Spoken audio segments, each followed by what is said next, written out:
Welcome to ACC Nation. That's Will Ojanen.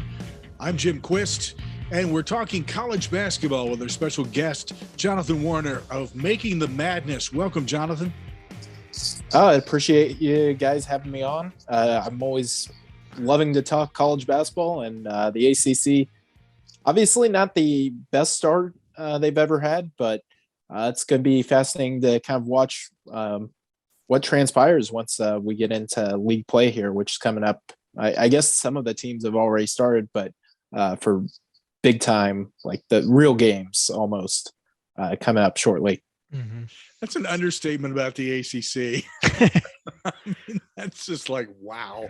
Okay. Let's talk about basketball in general, college basketball, because there's a lot going on. This has been kind of a wacky season so far. Not what we would have expected. The SEC, the football conference, actually has the most teams in the AP top 25, which isn't really that much of a surprise if you think about it and you follow college basketball. So I'll tell you what, let's start out with you giving us a feel for what you've seen so far and what you're kind of expecting. Yeah, I mean, obviously this season has kind of like gotten off to a wacky start. It feels like Gonzaga obviously was like the preseason favorite. Everyone was predicting them to win the title. Then Duke obviously beats them. Then it's like, oh, is this Duke's year? And then, they lose. And then Purdue gets the number one ranking. They lose. Now Baylor gets the number one ranking. They haven't lost yet, but it's definitely a revolving door of number one teams. I kind of reminiscent back to kind of the season that ended up getting canceled by COVID, 2019-2020 season, where it was kind of like that way, where we had like 6 different teams kind of occupy that number one spot. In the season, Kansas ended up being the number one team, but it was like took it like 6 teams to get to the final number one team. So definitely, I think kind of going down a similar path, and that should lead for a fun March Madness, because anytime it's kind of wide open, that's what brings out the best in March Madness. One of the hats that you wear is bracketologist, and doing brackets is an interesting and fun adventure. If you like stats, then it's really intriguing. I've got to assume you like stats an awful lot to do that.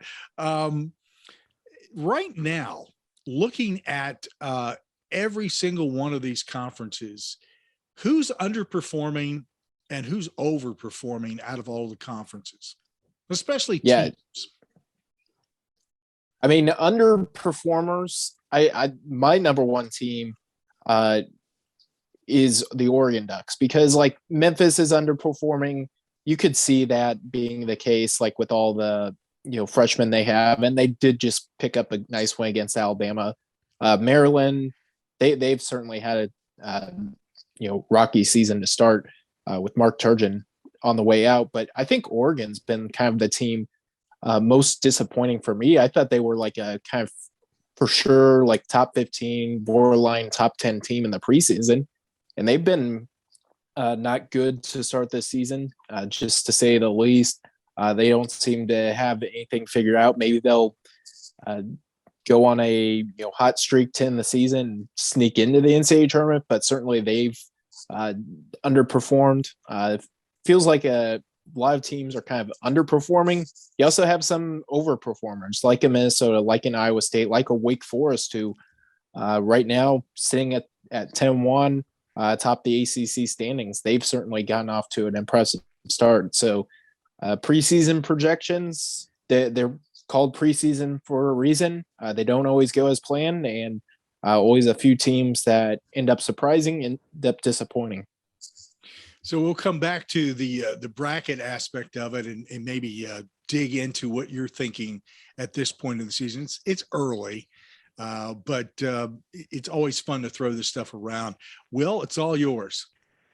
All right, Jonathan. Well, since we are an ACC podcast, I'm going to start there. And you mentioned one of the teams I want to talk about is Wake Forest. I think you probably figured they would probably be towards the bottom of the league this year because they just don't. It doesn't feel like they have a ton of talent. But I feel like what Steve Forbes is doing there in year number two is, I think it's pretty remarkable given where this program has been. Is this sustainable to you?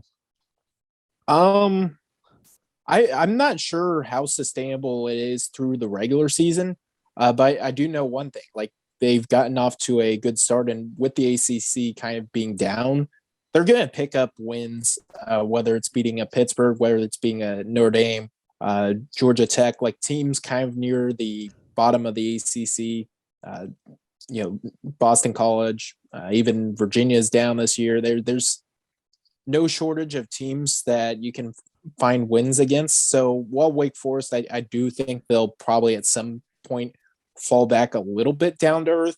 They've gotten off to such a good start that even if they lose, if they go like 12-8 or 11-9 in ACC play, they're still going to probably find themselves in the NCAA tournament just because they've gotten off to this great start with some really quality wins. Yeah, the win at Blacksburg, I think, could be huge down the road. But towards the top of the league, I thought Florida State would be a lot better. I actually thought at the beginning of the season, I thought they would win the league, and they have kind of underperformed in my opinion. Why do you think that is? I just think a lot of it comes down to they have lot of like new pieces in roles. They're relying kind of on transfers like Caleb Mills to kind of take a big step. Uh, they've had like different injuries. I think one player had a death in the family. I'm not sure which player that was, but they've had some different instances off the court as well as on the court, just having like a pretty young, inexperienced team having to play Matthew Cleveland, John Butler a lot of minutes early. While those freshmen are eventually going to be sophomores, at least we assume, and that will be good next year. It's not always good, especially in non-league play, when you're going up against a decent schedule, which Florida State has played. They played Florida, just lost to South Carolina on Sunday. So not the easiest schedule, and a lot of kind of moving parts when it comes to underclassmen trying to be playing big roles for this team. You mentioned him as a team that has disappointed this year, and I will definitely not disagree with you on that. And as Virginia, someone who got to see them in person win the title a couple of years ago, was probably one of the coolest experiences of my life. But yeah, this team, I thought there was going to be some correlation between this team and the 2020 team that couldn't shoot, but somehow finished second in the league because their defense was so good. But they can't shoot, but their defense isn't as strong. I think one of the things that kind of bugs me with this team is, despite the fact that they can't shoot the three, they still take too many of them. What is kind of your overall assessment on this Virginia team right now? Yeah, it's just I think coming into the season, a lot of it was, well, they have Tony Bennett. It's the Tony Bennett's going to figure a way out. They're still going to play elite level defense, and the roster just kind of didn't look the part. I think I ranked them like 40th in my preseason top 50 team countdown, which I did. But a lot of it was like, I don't know exactly how this is going to work well, but I trust Tony Bennett. And, hindsight's always 2020. Tony Bennett has, he always finds a way to get the best out of this team. So I still think they'll probably find a way to, whether I don't think the bottom will completely fall out. I do think they'll get some wins once they do get into ACC play. But yeah, this team, they don't shoot it well. I don't think they have a true interior presence with Kafar or Shedrick. And then, obviously floor spacing concerns like Armand Franklin. If he's your best scorer, best shooter, he was kind of like the second or third best player at Indiana season ago. Indiana did not make the NCAA tournament. Jane Gardner coming up from East Carolina.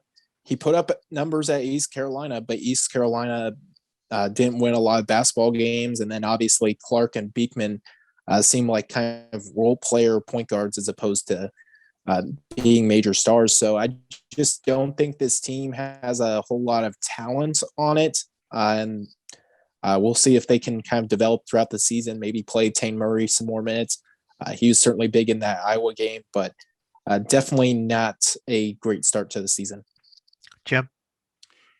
You're listening to ACC Nation, and our special guest is Jonathon Warriner of makingthemadness.com. Be sure you check out his website, and it's a lot of good stuff there. We're going to get into that bracket, as I alluded to just a few moments ago, but not yet. Let's take a look at each one of these top 5 teams in the AP top 25. Just get some impressions about where these teams are now and where you think they may be as we get closer to March. We'll start out with number 1, Baylor in the Big 12. Thoughts there? Yeah, they've certainly been good to start the season. I think the defense being as athletic as it has been, certainly been big. They kind of like they run like 2 guards with Akinjo, LJ Crayer. They have a couple guards, but that front line, they just have 6'8" forward who can move, and Matthew Mayer. They have Kendall Browns, Jeremy Sohan, who are both freshmen, who are very mobile, can defend kind of 1 through 5, which is kind of good with them. And then obviously with Chamua Chachua, Flo Thamba down low, you can expect good rim protection with those two. So they just kind of have like a highly versatile defensive team. They play well together, and they should, I think I'm still going to pick Kansas to win the Big 12. Just kind of like Kansas's offensive creativity, but it's certainly, I think, a 2-horse race for that league. And then they certainly have a chance to win the national championship as well. Sole team out of the ACC in the top 25 at number 2 is Duke. Just as a side note here, sniffing the top 25 at number 27 is North Carolina. And then after that, there's nothing. So let's talk a little bit about Duke and Coach K's bye-bye tour. Yeah, it's certainly gotten off to a good start. Now, obviously, lost to Ohio State, but yeah, they impressed their opening night game against Kentucky. Kind of were running them out of the gym, and then Paulo Banchero kind of had the cramping issues, which seems to be somewhat of an issue. I think they have kind of given him some new fluids to intake, but he's been impressive. I think that front line of Mark Williams and Theo John just coming in, having 10 fouls each, just kind of being bruising bodies inside.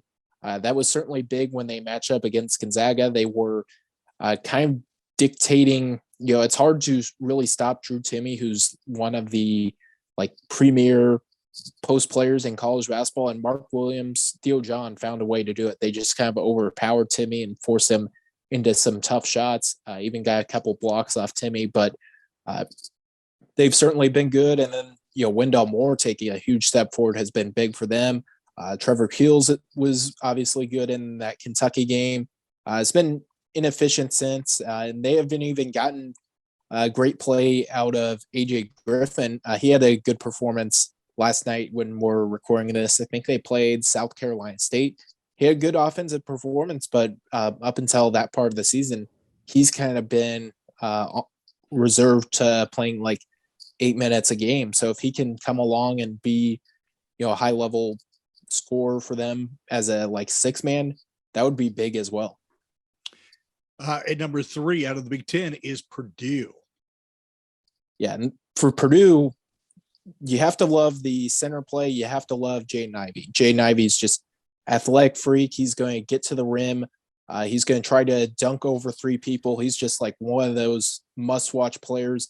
Gets a little turnover prone at times, but he's certainly fun to watch. And then inside they, can rotate Zach Edey, who's the 7'4" big man, just dominating inside, just overpowers people and is 7'4". So good luck trying to stop him when you're a foot from the basket. He's just going to dunk on you. And then Travion Williams, who is kind of taken that 6-man role and run with it. He's playing really impressive this season, starting to pass a little bit more. Getting the ball to him has certainly been good. Can't play either of the two big men together, which is maybe an issue, but they still are a really impressive team this season. Nice to see the Pac-12 back in it. Most people, when they think about the Pac-12, they kind of look at Bill Walton, and it's over their heads. Number 4, it's UCLA. They're not the only team in the top 25. Arizona and USC are also in there as well. But UCLA right now looking pretty tough. Yeah, and I would say my team to be in the Pac-12 entering league play would definitely be Arizona, just with what they've done kind of to start this season. But UCLA, they're hanging up tough. They got a nice win against Villanova earlier this season, and have kind of just been holding on to kind of that number 4 spot. Got smoked by Gonzaga. Not sure why they're actually ranked ahead of Gonzaga, given that the two played and it was not even close. But UCLA just kind of moving up gradually in the polls. But they do get a tough game this weekend. Play North Carolina. That's going to be a game to watch. And I certainly think the Tar Heels will have a chance to win that game. Jonathan, you can't tell me that you're not familiar with Homer voting. Yeah. That would explain a lot about why UCLA is in front of the Zags. Speaking of the Zags, Gonzaga is at number 5 out of the West Coast Conference. Talk to us a little bit there. And you've also already shared your thoughts about they ought to be flip-flopped with UCLA. Go a little further with that. Yeah, with Gonzaga, I mean, they're impressive to start the season, although taking a couple losses to Duke, struggle against Tarleton State, and then obviously the loss to Alabama. But, I mean, those are really good losses to take. Duke played what felt like a perfect game, and still Gonzaga had a chance. Alabama shot the lights out, which they are as high volatility. Like if they go 20 for 40 from 3, good luck beating them. They nearly did that against Gonzaga, and Gonzaga still had a chance late, didn't execute a couple plays, but this is still a team, even with a couple of losses, they're right there in position. And kind of for them, I think the important thing is not winning the WCC. It is, a true national championship or bust, especially to kind of break the narrative that a lot of it coming into the season is, well, they can't win a national championship. And until they do, which could be this season, could not be this season. We'll kind of wait and see on that. But until they do, that's kind of the thing that's going to be held upon their heads. So we'll stay in the WCC for a moment, because I don't think a lot of people realize that this is probably the best as a whole the WCC has been maybe ever in terms of depth behind Gonzaga. I mean, they're probably still not on the same level as them, but teams like BYU and San Francisco and St. Mary's are all having really strong seasons. This looks like a multi-bid league, maybe even 3 bids for the WCC this year, right? Yeah, I would say I would probably set the line at like 3.5 and feel tempted to maybe even go over. But yeah, with BYU, they seem like they're in pretty good shape, although they have lost both their centers to injury. That still they should be able to get through the WCC, especially with a lot of games coming against smaller teams. But they've been impressive. San Francisco's certainly been impressive, undefeated to start the season. Won a couple, not elite matchups, but like games, one notably against Nevada, that, those are games you need to win to kind of bolster that at large resume. They don't necessarily need to beat Gonzaga either to get into the NCAA tournament, but I think 2 through 4 with this league, obviously the last one being St. Mary's, who nearly won the Maui Invitational. had a big lead against Wisconsin. Let that get away. That would have certainly put them in position. But yeah, this is I think 4 teams chasing down spots in the tournament, and the WCC could be on track to get a 4-bid WCC, which usually 3 is the max they get. Usually it's like Gonzaga and like either St. Mary's or BYU. If it's able to be a 4-bid league, though, that would be huge for them. Yeah, it might help that a league like the ACC is really down this year and probably won't get more than maybe 4 to 5 bids at the most. But staying on the West Coast for a moment, and Jim brought them up a moment ago in terms of when he was breaking down the rankings. USC, I think the one of the things that fascinates me about this team is that Isaiah Mobley might be one of the more underrated players in the country, mostly just because he plays on the West Coast and not everyone gets to see West Coast games. But he's 6'10", is averaging almost a double-double per game. Plus, he shoots over 40% from 3. Is this does this guy have player of the year potential? I would find it hard for him to win the award just with so many candidates out there, but I definitely think he's, if you're making an All-American list, he definitely needs to be on it. And if you're making a Pac-12 Player of the Year list, I would say I would probably put him as the favorite, maybe Bennett Mathurin from Arizona, but he's been sensational to start the season. USC has been sensational. 10-0 start, certainly looking good. They haven't played the premier schedule to start the season, so they've been a little bit off the radar, but USC definitely a team to kind of look out for. And just in general, I think the Pac-12, you exclude the other 9 teams who are not good at all. UCLA, Arizona, USC, that's going to be a very competitive 3-horse race to decide the Pac-12 champion. The rest of the league probably is, it might just be a 3-bid league at this point, which who would have thought coming into the season that the WCC would be in position to get more bids than Pac-12, but that might be the case. So staying sort of on the western part of the country, I think, and it kind of leads into one of the more intriguing matchups is next week. Is Colorado State's another one of those teams that's undefeated. They take on Alabama next week. What is it about this team, this Colorado State team, that has made them so good this year? Yeah, I think the big thing is experience definitely matters, especially early in the season. And they're essentially running it back from last year's team. And that was kind of a team when they end up doing the selection committee seedings. Obviously, Louisville was the first team out, but Colorado State was the second team out. And they felt like they kind of let a bid get away last year. And I think they've kind of come back motivated to not only earn a bid, but win the Mountain West as well. And Colorado State certainly gotten off to a really impressive start to start the season. Beat St. Mary's pretty handily. That's a good St. Mary's team. And then against Mississippi State, that was a game. It felt like for 36 minutes, Colorado State had absolutely no business winning that game, and they found a way to win. So that's just impressive from them. And they certainly not only seem destined to be in the NCAA tournament, they're, I would think, be the heavy favorite to win the Mountain West as well. Well, maybe not completely all the way out west as some of the teams we're talking about, but let's take a look at Houston for a moment out of the American Athletic. Your thoughts there? Yeah, I mean, Houston, they're going to grind games out. They're going to play, tough physical defense. They're going to rebound the basketball.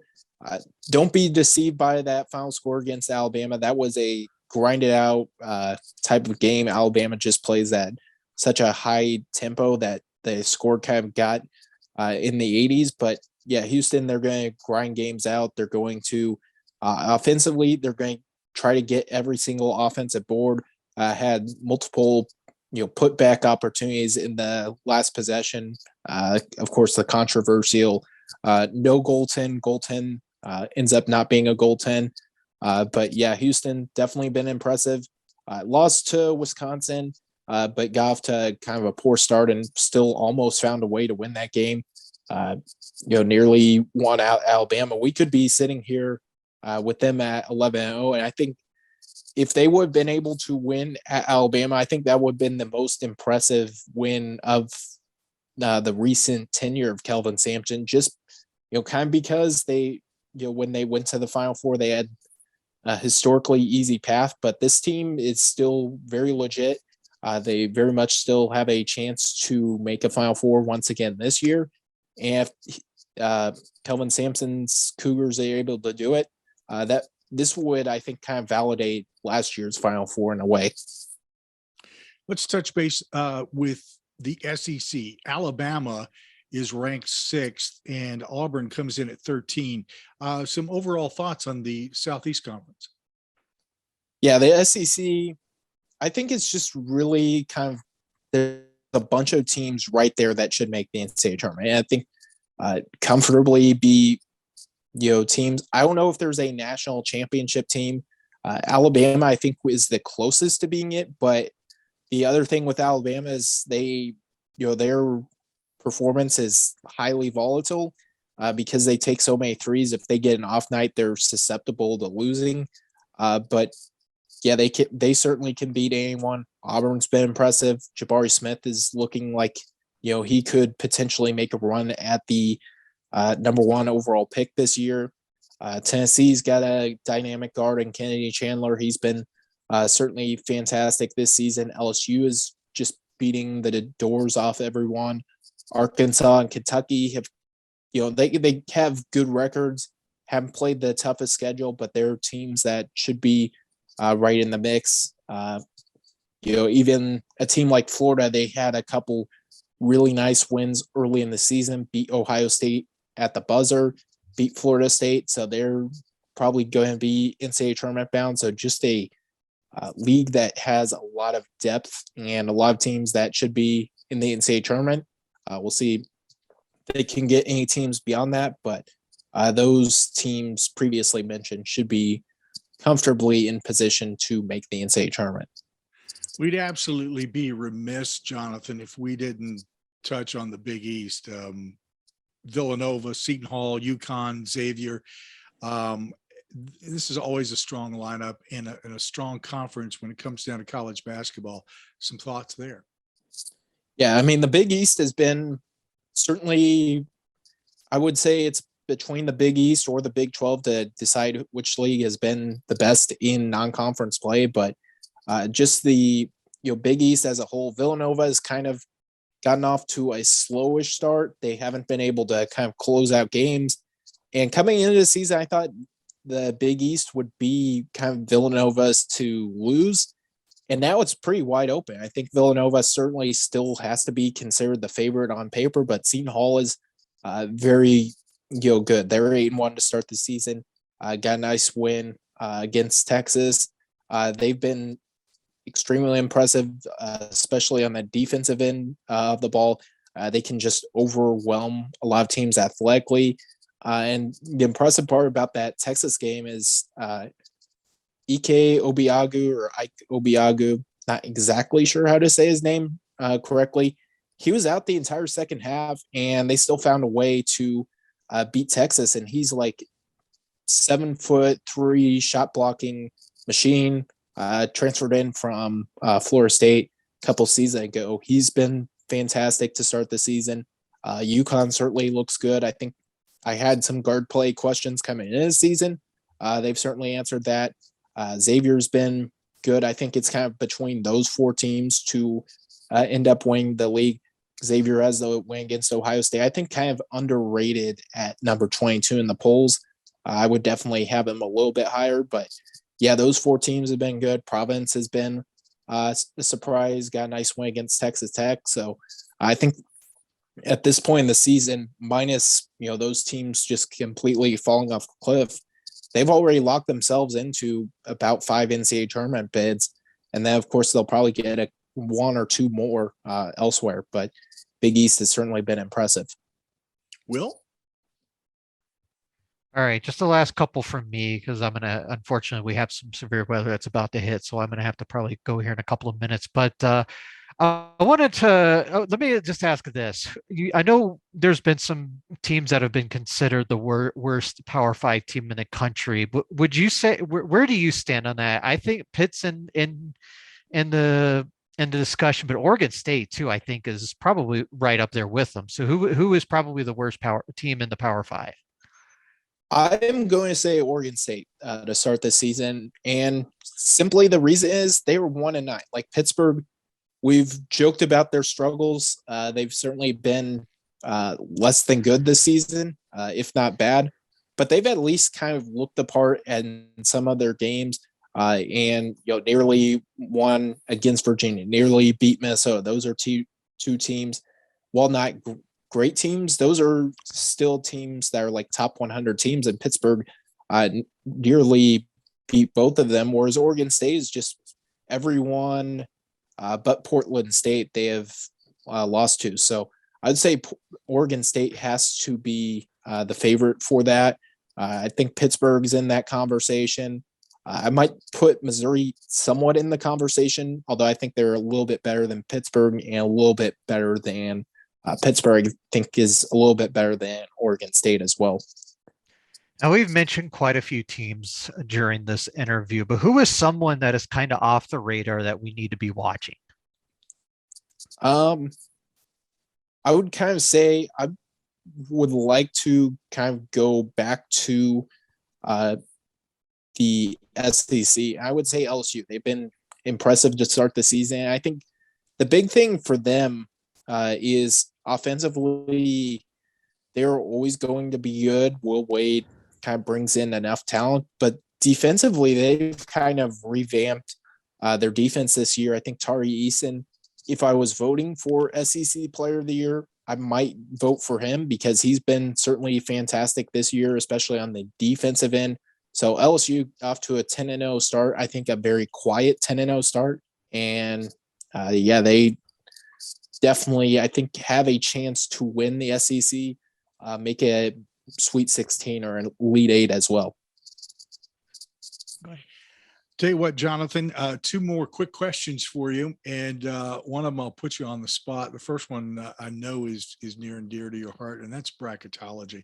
Let's talk a little bit about where you stand with things now, some insights, maybe a little taste of what you're offering at your website, makingthematters.com, what people can look forward to, and whether, give us a little taste of maybe what you expect out of the ACC teams.